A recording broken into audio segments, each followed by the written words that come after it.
Test മത്സരത്തിന് കൂടി വേദിയൊരുക്കാൻ Kaloor Jawaharlal Nehru stadium 30 വർഷത്തേക്ക് പാട്ടത്തിന് നൽകണമെന്ന് കേരള ക്രിക്കറ്റ് അസോസിയേഷൻ ആവശ്യപ്പെട്ടിരുന്നു. ഈ ആവശ്യം പരിഗണിക്കാമെന്ന് തത്വത്തിൽ തീരുമാനമായ സാഹചര്യത്തിലാണ് പാട്ടക്കരാറിൽ GCDAക്ക് സാമ്പത്തിക ലാഭം ഉണ്ടാക്കാവുന്ന വ്യവസ്ഥകൾ ഉൾപ്പെടുത്തുന്നത്. നിലവിൽ 50 ലക്ഷം രൂപയുടെ ബാങ്ക് ഗ്യാരണ്ടിയാണ് സെക്യൂരിറ്റി തുകയായി KCA നൽകിയിരിക്കുന്നത്. ഇത് പണമായി തന്നെ നൽകണമെന്നാണ് ഒരു ആവശ്യം. നിലവിൽ വാടക നൽകാതെ സ്റ്റേഡിയത്തിനകത്ത് പ്രവർത്തിക്കുന്ന KCAയുടെ ഓഫീസ് സമുച്ചയത്തിന് തുടർന്ന് വാടക നൽകേണ്ടി വരും. 10 ലക്ഷം രൂപ വാർഷിക വാടകയും വർഷം തോറുമുള്ള 5% വർധനവുമാണ് 5 വർഷത്തെ പാട്ടക്കരാറിൽ ഉൾപ്പെടുത്തിയിരുന്നത്. ഇത് അങ്ങനെ തന്നെ തുടരുമെങ്കിലും ഓരോ മത്സരങ്ങൾക്കും ഇനി മുതൽ KCAയിൽ നിന്ന് നിശ്ചിത സംഖ്യ ഈടാക്കും. കളി നടക്കുന്ന സമയത്ത് ഞങ്ങൾക്ക് പണം കിട്ടേണ്ടതുണ്ട്. മറ്റൊന്ന് സെക്യൂരിറ്റി തുക ലിക്വിഡ് ക്യാഷായിട്ട് GCDAക്ക് കിട്ടണം.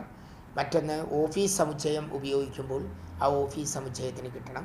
നിലവിൽ യാതൊരു സാമ്പത്തിക ലാഭവുമില്ലാതെയാണ് സ്റ്റേഡിയം വാടകയ്ക്ക് നൽകിയിരിക്കുന്നത്. ഇത് തുടരേണ്ടതില്ലെന്നാണ് GCDAയുടെ തീരുമാനം. അടുത്തു തന്നെ ചേരുന്ന എക്സിക്യൂട്ടീവ് യോഗവും ജനറൽ കമ്മിറ്റിയും ചർച്ച ചെയ്ത് ഇക്കാര്യത്തിൽ തീരുമാനമെടുക്കും. ജനുവരി 1 മുതൽ പ്രാബല്യത്തിൽ വരാവുന്ന വിധത്തിൽ കരാർ ഒപ്പിടാൻ കഴിയുമെന്നാണ് പ്രതീക്ഷ. നേരത്തെ GCDA നടത്തിയ ഓൺലൈൻ സർവേയിൽ 87% പേരും സ്റ്റേഡിയം KCAക്ക് 30 വർഷത്തേക്ക് പാട്ടത്തിന് നൽകുന്നതിനെ അനുകൂലിച്ചിരുന്നു. അനിൽ കാരാമൽ, മീഡിയ 1, കൊച്ചി.